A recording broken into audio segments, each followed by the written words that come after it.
No Iron Man and no Goku in Smash Brothers? Who would have thought? Well, here it is. Block content.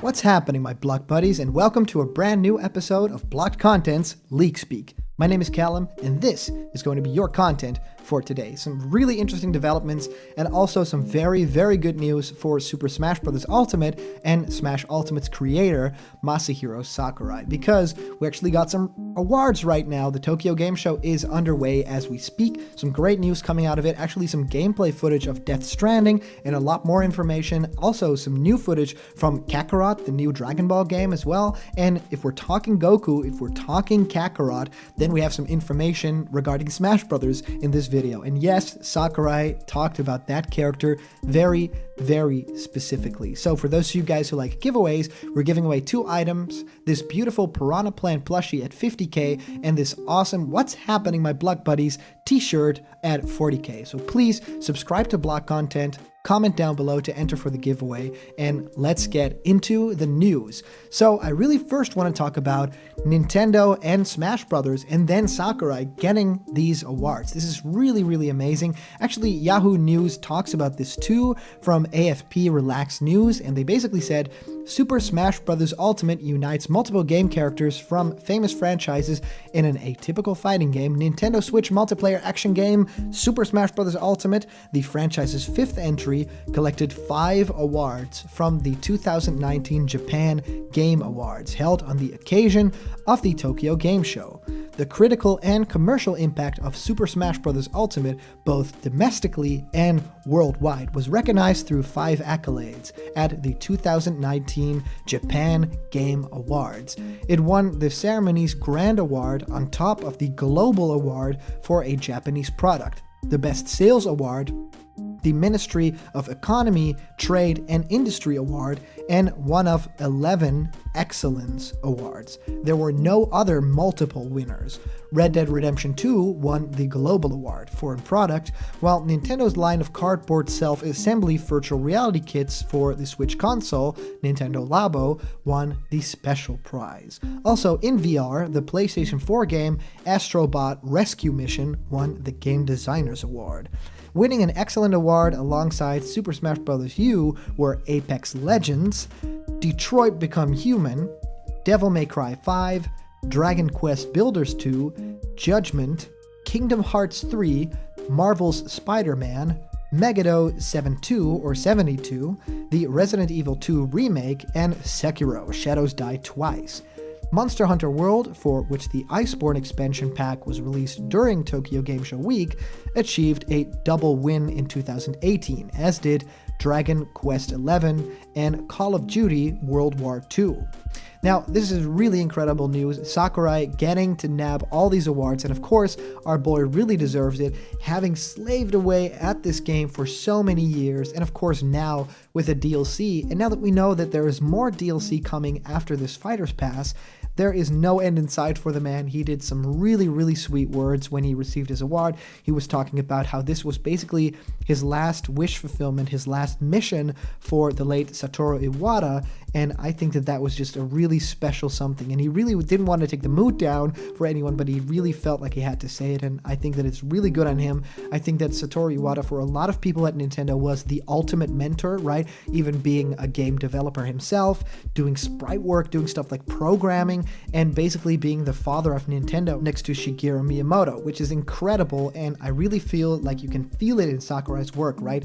The influences in Kirby as a franchise, the influences in taking the Earthbound stuff into Smash Brothers and doing all the best with it that he can. You can really sense that he's trying to make Satoru Iwata proud, and with all these awards, he definitely 100% does. Of course, with the sales and everything, and us globally really loving the game, I think that that's worthy of a mention in this video. I really want to say I've really been enjoying Super Smash Bros. Ultimate, and not just the game itself, but everything around it, talking about it, live streaming, the news, the leaks, everything with you guys. But essentially what it comes down to is a great creator, his vision, and a beautiful game. And now that nabbing all these awards, I think is really amazing. So just wanted to point that out. But also during this very same Tokyo Game Show week, he actually talked about some fighters, and notably some fighters that are, according to him, never coming to Super Smash Bros. And I don't really care what side of the argument you are on, right?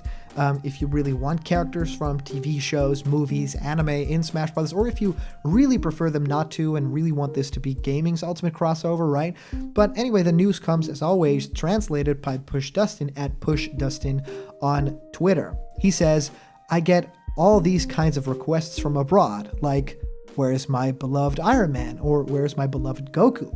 However, basically, Smash will only have content from video games in it. So that's basically translated, right? We have a rough translation from Google, and that basically says the same thing. You know, during the Japan Game Awards 2019, project team leader Masahiro Sakurai said, where is my favorite Iron Man? When does he come out? Where's my favorite Goku? When does he come out? And so on. There are a lot of things flying from overseas, but after all, it is basically a games matter, because what comes out is basically games. So it's a really rough translation. So yes, what he's saying is, and he's basically saying Goku, the biggest character ever in, you know, the East, and Iron Man, the biggest character ever in the West, you know, especially now that we've gotten Avengers Endgame with Robert Downey Jr. playing the character, possibly even being up for an Oscar for his role as Tony Stark. I think that that's incredible that he like name dropped not Goku, but also Iron Man, because I think a lot of people that are not really that familiar with what gaming means, and they see Smash Bros. Ultimate being this ultimate crossover, they see Pokemon, they see Mario, Zelda, Pac-Man, they're like, well, where's Spider-Man? You know, and I get that. Like, as an outsider, I would totally feel that same way. So to me, Sakurai addressing it is a good idea. I don't really think that there was a possibility of outside characters coming to Smash Brothers, but I've always wanted the possibility, right? Sakurai has pretty much broken every single rule that he's ever had, in terms of, you know, we'll never do DLC, and there's DLC. I don't think Animal Crosser will be a fit in Smash Brothers, and there he was.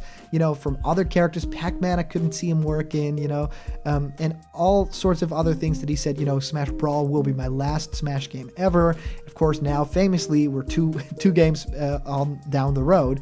So there is, of course, precedence for Sakurai breaking what he said, but this is pretty much the only thing that he always stuck to, right? The only thing that he keeps saying he'll never break is the thing, Smash Brothers is a video game franchise, and we only include stuff from video games. It's a video game celebration. Now, there are some notable exceptions, right? Characters that you don't really know, are they from anime or from games? What came first with Digimon and stuff like that?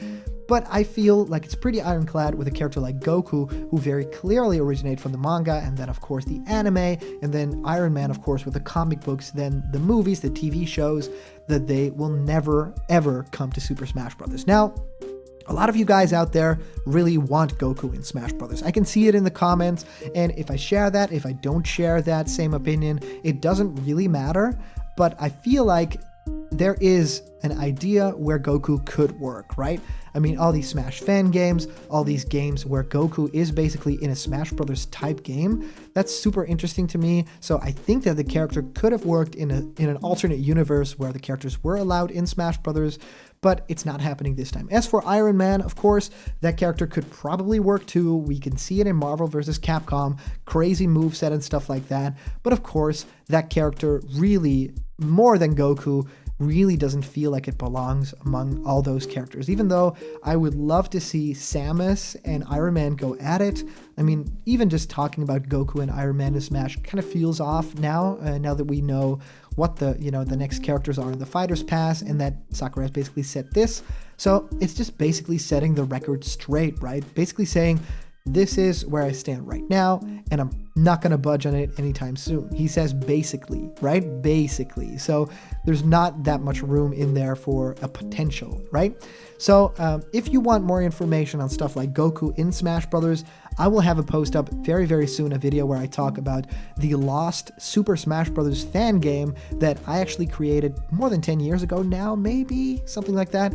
And that actually had Goku in it. We have models, we have information, we have movesets, and for a whole lot of other characters that we actually called that appeared in Smash Brothers now. Think of Mega Man, think of Cloud, even with his Advent Children costume, all that kind of stuff. And we even got a character that is not yet in Smash Brothers, and that was Meowth, which the moveset for that character was incredible. incredible, and I really think that it's crazy that the character isn't yet playable in Smash. It's so iconic, and it would be so cool to have like this little cat running around.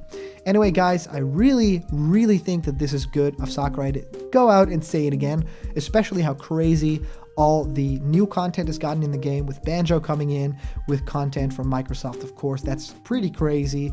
And now even with SNK joining the fray, I think it's good that he's basically saying, but keep your expectations to video game characters. But everything within video games is fair game. He's shown that he can pretty much get every character and every developer on board. So super curious what you guys think of this news. Are you hyped for like Goku or Iron Man? Or do you think that it's very good that these characters will not be coming to Smash Brothers? If you comment down below, that could actually be featured in our next video. And today's comment question is, would you have wanted a character outside of video games in Smash Brothers? And who would that character be? Anyway, as for a previous comment question winner, our answer comes to us from Jero Valentin, and he talks about the color theory, saying, my options are brown, Crash spins into battle, purple, Spyro roasts the competition, black, Ryu Hayabusa slashes his way in, dark green, Doomslayer rips and tears the competition. P.S. Plant Gang rise up. Well, thank you so much, Jiro. Really interesting to see all these choices. I think purple would be really cool if it was Spyro, right? Spyro is a character that very family friendly. I like the idea. I like the look of the character. I don't think that the character is as big as Crash, even though there was a time when it was reversed. But I think Crash would be really cool. I think that there's like a bright orange missing as well. I think Banjo's color is leaning more towards yellow than it is to bright orange, so that could happen. And black, I've always called it as Ryu Hayabusa's color, right? I think that dark green will probably not happen anymore because we got, in the color theory, we got Piranha Plant as being the green rep, basically. So it's pretty strange to think about a color theory being real, but then again, this is Smash Brothers, and we've seen weirder things come to fruition. Anyway, thank you guys so much for sending in all your comments. These are always a ton of fun to read through. And of course, a big shout out to our latest Patreon supporters and everybody donating in the live streams through Super Chat. Thank you guys. You make block content absolutely possible. Now, if you want to have yourself created in this blocked content style, or even have a video idea that you want to get made on this channel, it's possible. Just go to patreon.com/blockedcontent, because there's a bunch of incredible rewards there and they're waiting just for you. And remember, if you're not yet subscribed to block content, please do. It's super easy. Click that subscribe button right now and ring the bell for notifications. That's this really weird new thing that YouTube has been doing, which is basically showing the audience, the subscribers, in sort of a very simple way, where it's like, oh, it's not, 35,363, but it's just 35,000. They rolled that out right now. It's not my favorite thing in the world, so it would mean a lot to me if you guys that are watching and are not yet subscribed, but you keep watching all the episodes, please click the subscribe button, because I really want to know, who joins the channel, right? And all the news and fun you care about will be delivered on the daily to you. So thank you guys so much for watching. I'm sorry for my voice. I'm a little bit sick. I've been throwing out my voice with singing too, so I hope that it'll pass. I'll work on it. I'm so sorry. I'll see you guys around the corner where there's always more blocked content. See ya.